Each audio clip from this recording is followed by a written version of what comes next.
Welcome to Blizzard Fire. We hope this video helps fire up your solution. In this video, I will explain how to use easy equities for beginners. First, you will need to create your free account and complete the FICA verification process, which typically takes a few minutes. Once verified, you can fund your account using options like EFT, credit card, or even Capitec Pay.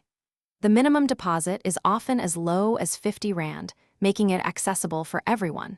Then, explore the intuitive platform to begin your investment journey. Easy Equities offers a wide range of investment options. You can invest in individual local and international stocks, owning a piece of well-known companies.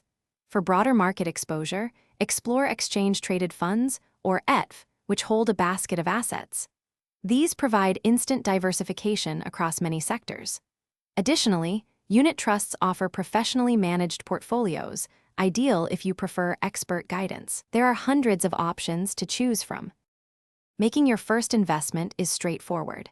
Use the search bar to find specific shares, ETF, or unit trusts you are interested in.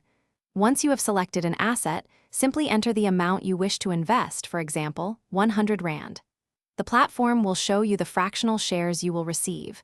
Review your order carefully, then confirm your purchase. Your investment will then appear in your portfolio, ready for tracking. Managing your portfolio is crucial for long-term success. Regularly check your investments to see how they are performing. Many investments pay dividends, which you can choose to reinvest, allowing your money to grow even faster through compounding. If you need to access your funds, you can initiate a withdrawal directly from your account. Funds are typically processed within a few business days, providing flexibility and control over your finances. Thanks for watching. If you found this helpful, don't forget to like and subscribe.